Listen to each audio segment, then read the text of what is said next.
जय बजरंगबली। प्रिय भक्तों, क्या आपने कभी यह अनुभव किया है कि जब जीवन के सारे रास्ते बंद हो जाते हैं और चारों ओर अंधेरा छा जाता है, तब भी एक छोटी सी आशा की लौ जलती रहती है। वो लौ है पवन पुत्र संकट मोचन हनुमान जी की भक्ति की। आज मंगलवार का यह पावन दिन हमें सीधे प्रभु हनुमान जी के चरणों से जोड़ता है। आज हम आपको एक ऐसी दिव्य और चमत्कारी कथा सुनाने जा रहे हैं जिसे सुनते ही आपके जीवन के बड़े से बड़े संकट भी तिनकों की तरह उड़ जाएंगे। यह केवल एक कहानी नहीं, यह श्रद्धा, अटूट विश्वास और ममता की जीत है जो पत्थर को भी पिघला सकती है। अक्सर लोग कहते हैं कि भाग्य को कोई नहीं बदल सकता, लेकिन यह कथा सिद्ध करेगी कि यदि पुकार सच्चे मन से हो तो स्वयं बजरंगबली भी अपने भक्तों के लिए नियति बदल देते हैं। हनुमान जी की भक्ति का मार्ग साहस और संकल्प का मार्ग है। वे हमें सिखाता है कि परिस्थिति कैसी भी हो, यदि आपका संपूर्ण है तो जीत निश्चय है।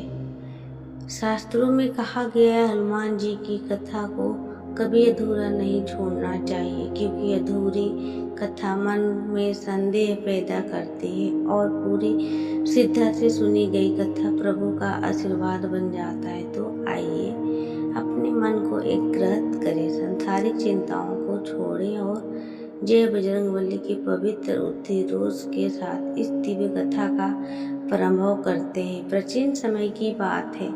भारतवर्ष के एक छोटे से गांव में एक गरीब ब्राह्मण रहता था। वह बहुत ही धार्मिक और सच्चा भक्त था, लेकिन उसके जीवन में हमेशा दुख और संकट बने रहते थे। उसके पास खाने के लिए भी पर्याप्त भोजन नहीं था, फिर भी वह हर मंगलवार को व्रत रखता और पूरे मन से हनुमान जी की। जब जीवन के सारे रास्ते बंद हो जाते और चारों ओर अंधेरा छा जाता है, तब भी एक छोटी सी आशा की लौ जलती रहती है।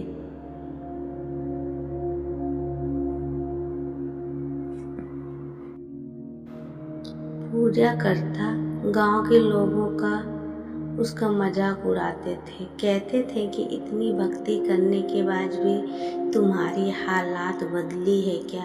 लेकिन ब्राह्मण का विश्वास अडिग था। वो कहता था, मेरे प्रभु मेरी परीक्षा ले रहे हैं, एक दिन जरूर कृपा करेंगे। एक दिन उसकी स्थिति इतनी खराब हो गई कि घर में खाने को एक दाना भी नहीं बचा।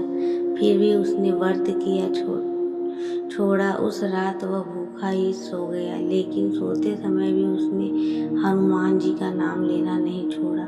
उसी रात हनुमान जी एक साधु के वेश में उसके घर आए। उन्होंने दरवाजा खटखटाया और भोजन मांगा। ब्राह्मण के पास कुछ भी नहीं था, फिर भी उसने अपनी पत्नी से कहा, जो भी है प्रभु रूप में आए अतिथि को दे दो। पत्नी ने घर में बचा हुआ थोड़ा सा आटा और पानी मिलाकर रोटी बनाई और साधु को प्रेम से खिला दिया। साधु मुस्कुराए और बोले, तुमने आज मुझे नहीं, स्वयं हनुमान जी को भोजन कराया है। इतना कहकर वह अदृश्य हो गए। अगली सुबह जब ब्राह्मण उठा तो उसने देखा कि उसका घर धन्य ध्यान से भर चुका था। जहाँ पहले खाली बर्तन थे, वहाँ अन्न और सोना भरा हुआ था।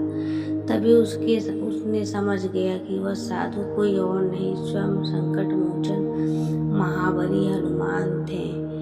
उस दिन के बाद उसका जीवन पूरी तरह बदल गया, लेकिन उसने कभी अपनी भक्ति और विनम्रता नहीं छोड़ी। इस कथा से हमें यही सीख मिलती है कि सच्ची भक्ति, अटूट विश्वास और निस्वार्थ सेवा कभी व्यर्थ नहीं जाती। यदि आप भी पूरे मन से हनुमान जी को याद करते हैं तो यह हर संकट में आपके साथ खड़े होते हैं। बोलिए जय बजरंगबली। अगर आपको यह